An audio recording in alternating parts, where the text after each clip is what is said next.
ಎಲ್ಲರಿಗೂ ನಮಸ್ಕಾರ. ಸ್ವಾತಿ ಕಿಚನ್ ಮ್ಯಾಜಿಕ್ಗೆ ಸ್ವಾಗತ. ನಾನು ಸ್ವಾತಿ ಬಾಡ್ಕರ್. ಇವತ್ತು ಒಂದು ನಿಮ್ಮ ಮುಂದೆ ಹೊಸ ರೆಸಿಪಿಯನ್ನು ತಂದಿದ್ದೇನೆ. ಅದೇನೆಂದರೆ ಮೀನು ಸಾರು.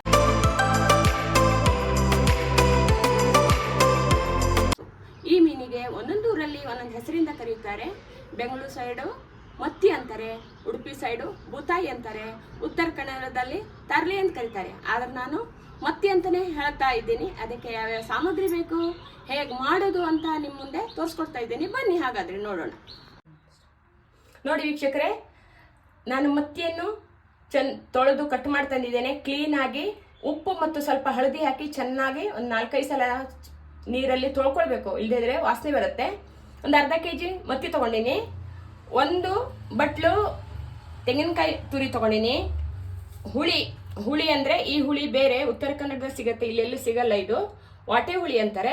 ಆ ಹುಳಿ ಯೂಸ್ ಮಾಡ್ತಾ ಇದ್ದೀನಿ. ಕೆಲವರು ಹುಣಸೆಹಣ್ಣು ಯೂಸ್ ಮಾಡ್ತಾರೆ. ಹುಣಸೆಹಣ್ಣು ಸ್ವಲ್ಪ ಸಿಹಿ ಮತ್ತು ಹುಳಿ ಅಂಶದಿಂದ ಕೂಡಿರೋದ್ರಿಂದ ಅದು ಸ್ವಲ್ಪ ಹುಳಿ ಸಿಹಿ ಆಗುತ್ತೆ ಸಾರು. ಹಾಗಾಗಿ ನಾನು ಇದು ವಾಟೆ ಹುಳಿಯನ್ನೇ ಯೂಸ್ ಮಾಡ್ತಾ ಇದ್ದೀನಿ. ಒಂದು 4 ಸ್ಪೂನು ಬ್ಯಾಡಗಿ ಮೆಣಸಿನ ಪೌಡ್ರು ಮನೆಯಲ್ಲೇ ಮಾಡಿದ್ದು, ಉಪ್ಪು ರುಚಿಗೆ, ಬೆಳ್ಳುಳ್ಳಿ ಒಂದು 3 ಎಸಳು, ಒಂದು 10 ಕಾಳು ಮೆಣಸು. ಮೇನ್ ಇಂಗ್ರೀಡಿಯೆಂಟ್ ಬೇಕು ಇದಕ್ಕೆ ಜುಮ್ಮನ್ಕಾಯಿ ಅಂತಾರೆ ನೋಡಿ. ಇದು ಬೆಂಗಳೂರು ಸೈಡ್ ಸಿಗಲ್ಲ, ಇದು ನಮ್ಮ ಕಾರವಾರದಲ್ಲಿ ಸಿಗತ್ತೆ. ಇದಕ್ಕೆ ಈ ಮೀನಿಗೆ ಇದು ಹಾಕಿದ್ರೆ ಟೇಸ್ಟ್ ಬರುತ್ತೆ. ಇದು ಹಾಕೋದ್ರಿಂದ ಗ್ಯಾಸು ಆಗಲ್ಲ. ಈ ನೀರನ್ನು ಕುಡಿಯೋದ್ರಿಂದ ಗ್ಯಾಸ್ ಕಡಿಮೆ ಆಗುತ್ತೆ. ಅದರಿಂದ ಇದು ಯೂಸ್ ಮಾಡ್ತಾ ಇದ್ದೀನಿ. ಒಂದು 2 ಸ್ಪೂನು ಕೊತ್ತಂಬರಿ ಪೌಡ್ರು ನಾನು ಮನೆಯಲ್ಲೇ ಮಾಡಿದ್ದೀನಿ. ಕೊತ್ತಂಬರಿ ಕಾಳು ಹಾಕ್ಬೋದು ಅಥವಾ ಪೌಡ್ರನ್ನ ಹಾಕ್ಬೋದು. ಆಮೇಲೆ ಸ್ವಲ್ಪ ಹಳದಿ ಪೌಡ್ರು. ಮೊದಲು ಮಸಾಲೆ ರೆಡಿ ಮಾಡ್ಕೊಳ್ಳುವ. ಮೊದಲು ಬೇಕು ನಮಗೆ ಮಿಕ್ಸರ್ ಒಳಗೆ 1 ಬಟ್ಲು ಕಾಯಿ ತುರಿ ಹೇಳಿದ್ನಲ್ಲ, ಅದು ಹಾಕೊಳ್ತಾ ಇದ್ದೀನಿ. ಆಮೇಲೆ ಒಂದು 4 ಸ್ಪೂನು ಅಚ್ಚ ಖಾರದ ಪುಡಿ ಹಾಕ್ತಾ ಇದ್ದೀನಿ. ಸ್ವಲ್ಪ ಖಾರನೇ ಇರಬೇಕು, ಸಿಹಿ ಇರಬಾರ್ದು. ಆಮೇಲೆ ಒಂದು 3 ಎಸಳು ಬೆಳ್ಳುಳ್ಳಿ. ಆಮೇಲೆ ಒಂದು 10 ಕಾಳು ಮೆಣಸು ಹೇಳಿದ್ನಲ್ಲ, ಅದು ಹಾಕ್ತಾ ಇದ್ದೀನಿ. 2 ಸ್ಪೂನು ಕೊತ್ತಂಬರಿ ಪೌಡ್ರು, ಒಂದು ಅರ್ಧ ಸ್ಪೂನು ಅರಿಶಿನ ಹುಳಿ ಹಾಕ್ತಾ ಇದ್ದೀನಿ. ಇಷ್ಟನ್ನು ಹಾಕಿ ನುಣ್ಣಗೆ, ಎಷ್ಟು ನುಣ್ಣಗಾಗತ್ತೆ ಅಷ್ಟು ನುಣ್ಣಗೆ ರುಬ್ಬಿಕೊಳ್ಬೇಕು. ಮಸಾಲೆ ನುಣ್ಣಗಾದ್ರೇನೆ ರುಚಿ ಬರುತ್ತೆ. ಸುಮ್ ಇರಬಾರ್ದು, ಅಗದಿ ನುಣ್ಣಗೆ ಫೈನ್ ಪೇಸ್ಟ್ ಮಾಡ್ಕೊಳ್ಬೇಕು. ಈಗ ಮಾಡ್ಕೊಳ್ತಾ ಇದ್ದೀನಿ.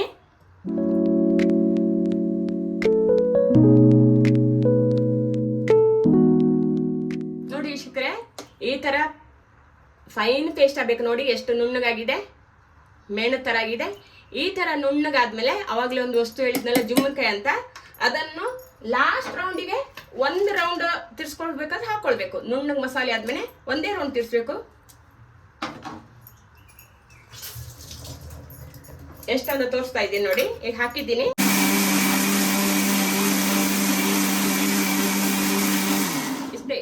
ಇಷ್ಟೇ ಆಗಿ ಮಾಡ್ಕೊಳ್ಬೇಕು. ಈಗ ರುಬ್ಬಾಗಿದೆ ನೋಡಿ. ಮಸಾಲೆ ಹಾಕ್ತಾ ಇದ್ದೀನಿ. ಅದಕ್ಕೆ ಎಷ್ಟು ನೀರು ಸೇರಿಸ್ಕೊಳ್ಬೇಕು ಅಂತ ಅದನ್ನು ಹೇಳ್ತಾ ಇದ್ದೀನಿ.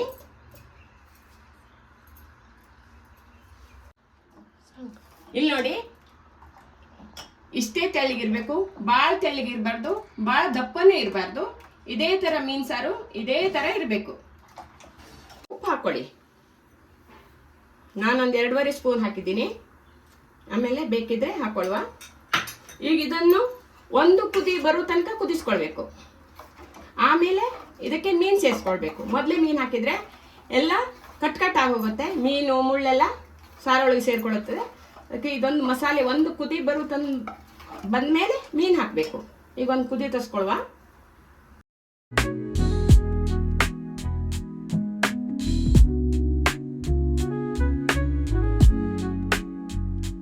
ನೋಡಿ ವೀಕ್ಷಕರೇ, ಈ ತರ ಕುದಿ ಬರ್ತಾ ಇದೆ ನೋಡಿ. ಕುದಿ ಬಂದು ನೋಡ್ತಾ ಇದ್ದೀರಲ್ಲ. ಈಗ ನಾವೇನು ಮಾಡುವ, ಸ್ಲೋ ಆಗಿ ಮೀನು ಸೇರಿಸ್ಕೊಳ್ವಾ. ಸ್ಲೋ ಆಗಿ ಸೇರಿಸ್ಕೊಳ್ಳಿ. ಸ್ವಲ್ಪ ಕೆಳಗಿಂದ ಹಾಕಿ, ಸಾರು ಕೈ ಸಿಡಿಯುತ್ತೆ.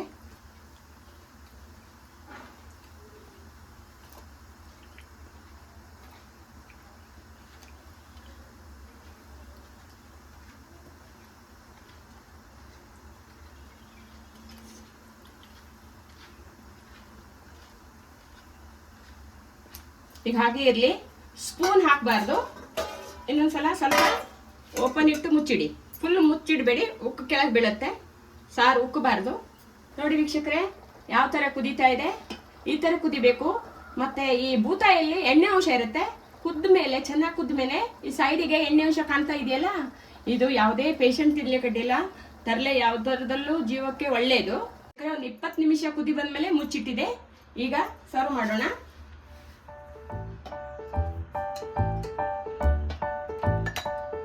ಒಂದೇ ಸೈಡಿನ ತೆಗಿಬೇಕು, ಮಧ್ಯದಲ್ಲಿ ಹಾಕಬಾರ್ದು, ಯಾಕಂದ್ರೆ ಕಟ್ಟಾಗತ್ತೆ. ಮೀನು ಬೆಂದಿರುತ್ತಲ್ಲ.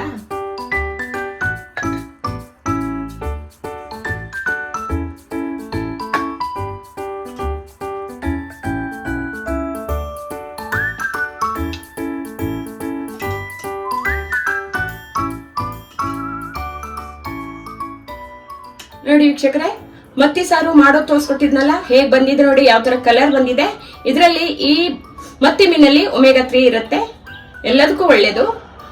ನೀವು ಮನೆಯಲ್ಲಿ ನಾನು ಯಾವ ತರ ಮಾಡಿದ್ದೀನಿ ಅದೇ ತರ ಮನೆಯಲ್ಲಿ ಟ್ರೈ ಮಾಡಿ. ಹೇಗ್ ಬಂತು ಅಂತ ನನಗೆ ಕಮೆಂಟ್ ಮಾಡಿ. ನನಗೆ ಲೈಕ್ ಮಾಡಿ, ಶೇರ್ ಮಾಡಿ, ಸಬ್ಸ್ಕ್ರೈಬ್ ಆಗಿ, ಬೆಲ್ ಬಟನ್ ಪ್ರೆಸ್ ಮಾಡೋದನ್ನ ಮರಿಬೇಡಿ. ಅಲ್ಲಿ ಮುಂದಿನ ವಿಡಿಯೋದಲ್ಲಿ ಪುನಃ ನಾನು ಬರ್ತಾ ಇದ್ದೀನಿ. ಅಲ್ಲಿವರೆಗೂ ನಮಸ್ಕಾರಗಳು.